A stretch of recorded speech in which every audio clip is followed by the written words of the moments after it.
All right, we'll start right here to the far right. Bruce, how you doing? Doing great. Mark Berman from Fox in Houston. How much, this is a typical question, how much does it affect your game plan, not knowing the status of Marcus Sasser, whether he plays, he's limited, there are other guards, Jamal Shedd's got a knee issue. How does all that affect you, or does it?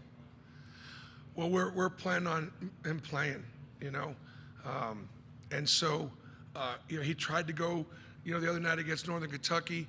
He was okay offensively, you know, but when he had to just plant and really sit down and guard, you could tell it wasn't 100%. But we're expecting him to be out there.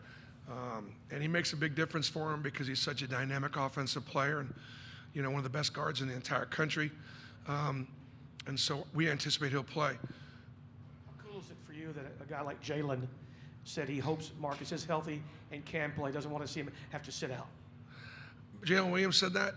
Yeah, we got great kids. We do. We got great kids in our programs. You know, the other day, even just on social media, you know, Zep Jasper got asked a question about Alabama, and he talked about, you know, that Alabama is a team that could win a national championship. They're seeded number one. They're our arch rivals.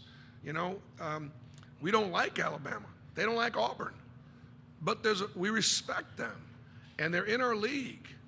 And if Zep Jasper, you know, if Auburn doesn't win the national championship and Zep Jasper respects them as an opponent and somebody in their league and from the state of Alabama, and that's what there aren't many kids that are like that. So Jalen Williams, hey, I hope he is healthy. I hope he's ready to go. I hope he's at full strength. Because that's what kids should look at each other, you know, respect each other. We got our hands full with Houston, whoever plays. Here in the middle. Hey Bruce, Johnny Collin, ABC 3340 here in Birmingham. After the game last night, we were talking to Dylan, and he was talking about how this team is in the exact same spot as last year's team. Last year's team, obviously, you had Jabari, you had Walker. They got bounced. He said they probably had big eyes. They were looking forward to things. But he said this year's team, we've learned lessons from that last year, and they're ready to apply it this year. How much carryover from the guys that are still on this team from last year do you still feel like to have an impact on what's going to happen tomorrow? I mean, I've heard that, but I at the time I didn't sense it, but I've heard it. So maybe there could be something to it. I mean, we didn't take anybody lightly. I mean, we played Miami. Miami beat us. Miami then went on to the Sweet 16 and got all the way to the Elite Eight and was up double digits in the second half against Kansas, who won the national championship. So if our guys think that the only reason Miami beat us was because we looked past them, I'm going to address that, because we didn't look past them. We got beat. But if they feel like that was the case and they're not looking past Houston, great. Far right. Hi, Bruce. Jason Bristol from KHOU in Houston. Your institution touts the turnaround that has happened under your watch. Houston has had a great turnaround under Kelvin Sampson. From afar, what do you admire about Kelvin, and is there a trait that he has that you wish you had? Well, Kelvin and I, if I cut my hair a little shorter, a little darker, and I get my suntan going, he and I resemble each other quite a bit. And we've always said that, you know, if you're in the wrong place at the wrong time, just tell him you're Bruce Pearl. No one will know the difference. I admire Kelvin greatly. You know, he and I both have our sons as our right-hand men, and it's so great that we are able, as families and fathers and sons, to be able to work together and do what we do. So we share that. You know, I admire how hard and physically and tough, physically and mentally, Kelvin Sampson's teams always play. They never beat themselves. They never they'll turn it over, but it's forced. They never give it away. You know, and they play with a confidence and a swagger and a toughness that they're well known for. And so I obviously admire that, you know, very, very much. Right here to your left up front. Justin Ferguson, Auburn Observer. Bruce, you said all year that your team's greatest strength is going to be its depth. And March is usually a time of year where people tighten their rotations and all, but last night y'all get a ton from your bench. How much left y'all got to play basketball this year? How much you think that's going to be a weapon for y'all moving forward? Well, we're going to find out tomorrow night. But I've always believed in not shortening your bench come tournament time. And I know that's not certainly not the way it is in the NBA. Because I want my guys fresh and furious at the end to be able to win the game. And so I think it was very encouraging to see, Trey Donaldson play without any fear. He's going to have a hard time we're all going to have a hard time keeping Houston's guards in front of us. And we're all going to have a hard time dealing with Houston's pressure. I mean, they get up into you and they make everything you do very, very, very difficult. But it was great to see, Trey respond. Obviously, KD Johnson's energy and scoring ability off the bench, what a punch that is for us. Lior Berman will guard physically, and, he's going to make a shot. Even though yesterday was his birthday, he didn't make a shot. He's going to make a shot, and you got to guard him out there. And then Chris Moore, probably hasn't gotten talked enough at all, hardly, but, we got Jalen Williams with 2 fouls last night early, and then Chris Moore kind of dings up his shoulder again and is out for the rest of the game. And now all of a sudden I'm playing Yohan Trehor, who hasn't played much, really not sure what he's, the position, and hadn't gotten a lot of reps at it. Alan Flanagan moves to the 4, hadn't played a minute there all year long, and we managed to sort of piece it together, but because of our depth, because of the play of the bench. Dylan Carwell had a good series out there as well. So those 5 guys coming off the bench helped us a lot. We'll see if those guys can, now that we're stepping up again in class. I mean, Iowa was a very good team. Houston might be the best team in the country. James Mueller, the Cougar. Bruce, with Houston's physicality, how do you prepare for that? And what's key for that, especially with the way they attack the boards? You just watch the guys, watch tape, and, watch them, just run to the glass and run through people. And knowing that, we're going to have to put bodies on bodies, and some of our guys may not be able to get a rebound, but they got to make sure that their matchup doesn't get a rebound. So it's really, it'll be our biggest challenge tomorrow. Will be keeping Houston off the glass. Here to your far right. Coach Pearl, Ike Jones with the War Report. Are there any things that you're trying to take from your matchups with similar, big teams, like when you played Kentucky and Arkansas earlier in the year, to apply to what is going to be happening with Houston? Well, we struggled to keep both those teams off the boards. It's a great question, but we got physically dominated by Arkansas the second time, and Kentucky up in Rupp Arena. Here in the middle.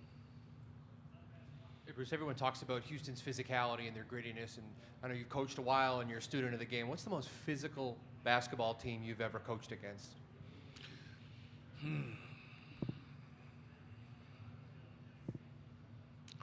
And I don't know that there's a most. I don't know that I can even tell you the most physical team. I'm sorry.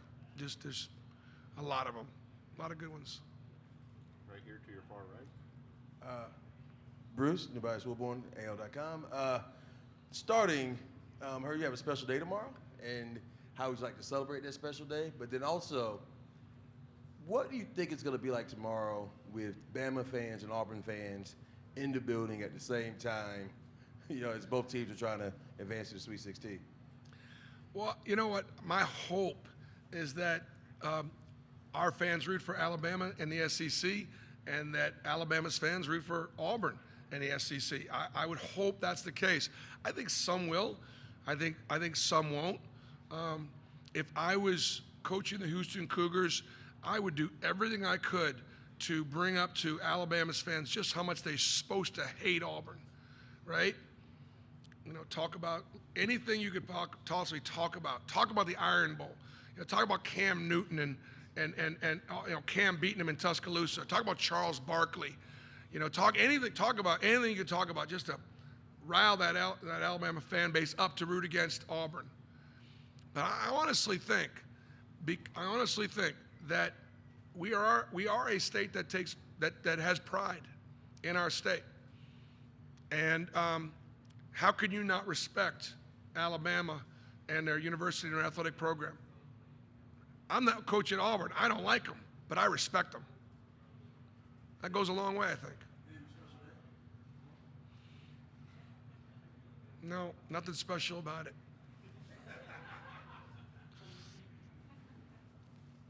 Hey, Coach. Steve Pineda for WTVM in Columbus, Georgia.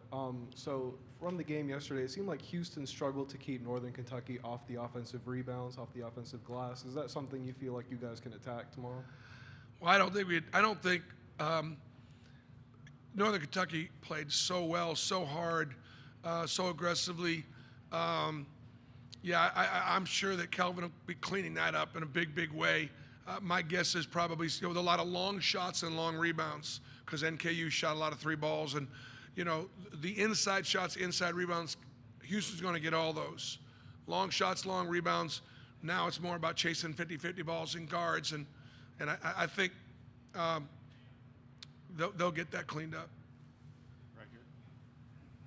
Bruce, you talked about it a little bit last night, but the fact that you guys competed so well with Alabama and Tennessee and some of these other teams this year, and you talk a lot about the confidence, keeping your guys confident. I mean, how much confidence do they have going into a game against Houston where they know they've competed with some of the best in the country this year? Well, we should be confident and feel good about ourselves, because let's just take 3 out of the last 4 games: at Alabama, home against Tennessee, and then last night against Iowa. We played 3 really good basketball games. The game at Arkansas in the SEC tournament, they played really well. We didn't play great. So we played really well 3 out of the last 4 times we played. Can we continue to play that well? I just think the biggest thing is, Houston's physicality, their ability to go get the ball, their length and their athleticism. That'll remind my Auburn team of the most athletic, physical, tough teams in the SEC that we've had our hands full with. You're to your right. There you go, Seth, WBTM. Coach, the elephant in the room, happy early birthday for tomorrow. But I do want to ask you just about the fact that people always say there's a lot of pressure on the team that's seated higher. Obviously, a season ago, I know you've been asked about this. That was a different state or case for you than this season. But do you think that that really loosens the pressure when you are the lower seed? And do you feel like your team is playing it look like it yesterday, just a little bit more fun and getting to, I guess, experience this tournament in a different mindset? I think you see that in tournament play. I do. The top seeds are better. They've had better years. They're more talented. They're deeper. They've won championships. The seeds that are like in the situation that we're in, there may be a little less pressure on us, more of an opportunity. The prize of beating a number 1 seed is great. It would be historic, for us. The prize for Houston beating Auburn would be to advance to the Sweet 16. That's a great prize, but I don't think that all year long Houston was dreaming of playing Auburn. I think all year long teams like Houston or Kansas or Alabama or the number 1 seeds in our tournament are the teams that I think every college player would like to try to have an opportunity to play, but you got to be careful what you wish for. Right here to the bottom right. Bruce, what does it say about Wendell Green that he can remain in games when the shot isn't falling and still find ways to contribute? Well, he's a competitor. He's not afraid of the moment. He is obviously going 8 for 8 from the foul line and setting a new record for Auburn with consecutive free throws, and many of those free throws are coming down the stretch of important games. Says everything you need to know about what a great competitor he is. To your left. Hi, Coach. Tony Reese, WTVM's News Leader 9 out of Columbus, Georgia. Win or lose tomorrow, what makes this team so special, just this season as a whole? Just what could you say about your team this season? Well, how special this team is still to be determined. But what I'll tell you is I think the team's been fairly resilient. I believe, again, I'm repeating myself, but I think only Kansas and Baylor and maybe Iowa State had more appearances against the field. Now, what does that mean? That means on 17 occasions we played against teams that were in this field, which means it was all we wanted. And we lost some of those games, more than half. And that'll knock the wind out of you a little bit. And that could discourage you a little bit. And so, but our team has continued to get up off the mat, and we had some tough road last possession losses that we shoulda, coulda, and didn't get, and yet this team kept on bouncing back. So I would say they've been pretty resilient. Back here to your right. Hi, Bruce. Chancellor Johnson, KPRC. Nice to see you in person. Marcus Sasser's status is still up in the air, but with his backcourt mate Jamal Shead, what do you see when you watch him on film? Well, he's the best defensive guard in college basketball. He affects the game. He's not afraid of the moment. Big shots, big playmaker. He is I think in many ways their heart and their soul. And just does a great job getting downhill, does a great job facilitating. Will just take the ball from you, whether you want him to or not. He's going to take your rock. And so he's and obviously Houston is older and more experienced, and he appears to be obviously an important leader for them. To your left. Bruce, I know you've talked about you coach your point guards hard and you coach your freshmen hard. So Trey kind of has the best of both worlds there. What have you seen out of his maturity this season and his development, I guess? Yeah, I'm probably harder on Trey almost than anybody else on our team. Now, you wouldn't imagine, why would you be hard on a freshman point guard? It's because he's really talented and he can handle it. His mom and dad were both athletes and great competitors, and he's been coached hard at home. So I've got the blessing of the family to set the bar high and set a standard high, and but even I couldn't beat the confidence out of him, which I think is great. Point guards they've got to be exact, and they got to be precise with their eyes, with their shoulders, with their feet, and with their leadership. And so I hold both Wendell and Trey to account on that. Hey again, Coach.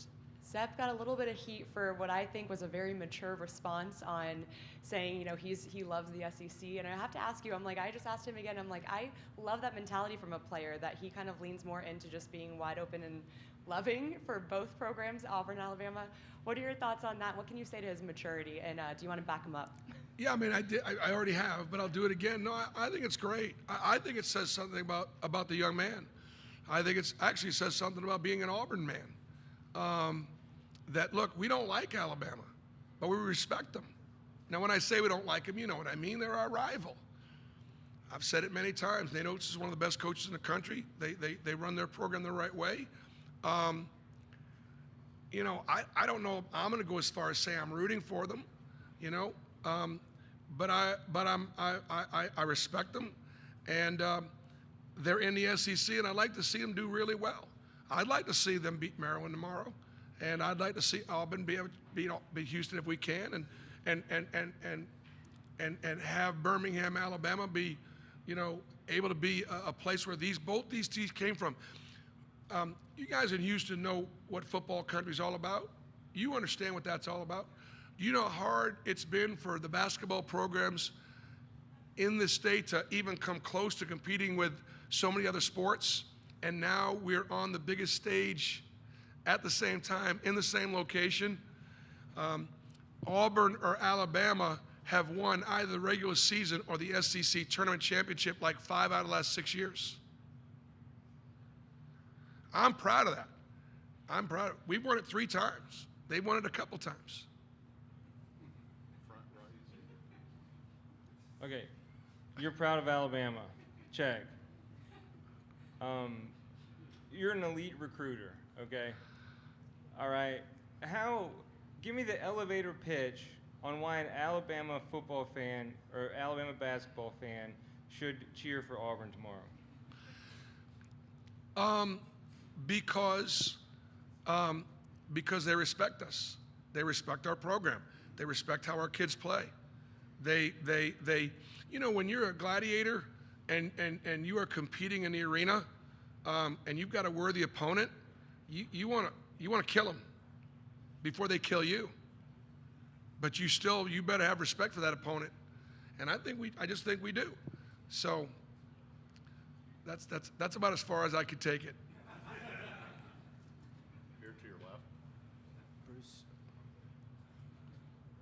Bruce, just how have you seen Chance Westry kind of handle the adversity of what he's gone through this season? Chance is going to be really good. This summer, he was one of our best guards, if not even maybe close to being our best guard. And then he got hurt, and we tried to get him back from that injury, but he wasn't the same, and he wasn't quite ready. And probably I brought him back at point. I should have brought him back off the ball just to see. And so as a result, there was a certain number of games in trying to get him back, and so we'll he obviously can't play right now, but he's handled it really well. He's been in the weight room. He's gotten bigger and he's gotten stronger, and he's ready. He's ready to go for next year. He's a big guard that can get downhill, that can score on the basket. He's long. He can defend. He can score at all three levels. He's going to be a good player. Considering how athletic Houston is, how important is it for Alan Flanagan to have a really good game tomorrow night? Well, I think because Alan is one of our best athletes, it's important that our best athletes are able to, match up and be able to play well. Because, Houston is almost always bigger, stronger, and more athletic at every position than almost every opponent they've played this year. Back left. Bruce, obviously you guys recruited Jarris Walker out of high school. What did you see out of him as a prospect, and what have you seen out of his your first year? I saw the same things Kelvin saw, except he did a better job of recruiting him, so I don't know what kind of an elite recruiter I am. I've finished second on a bunch of the guys in this tournament. I finished second more than I finished first, so I don't think that makes me that good a recruiter. Jarris is a nightmare matchup. He powerful, quick, skilled, great IQ, great motor. 6'8" in frame, but arms that make him 6'11". Get great upside. Worker, good teammate, great kid, unbelievable family, great family. So we worked really hard. I think it came down to us in Houston. And he probably chose Kelvin over me. Last question right here. Hey, Coach, a couple of the guys in the locker room were talking about how much a win tomorrow would mean, considering most, if not all of them, have never been past the round of 32. Can you speak about that personally? Well, it's an opportunity to play maybe the best team in the country. Certainly a number one seed. We're going to be, on our game on both ends of the floor. But it's an opportunity, for us to make history. And it's going to take something real special.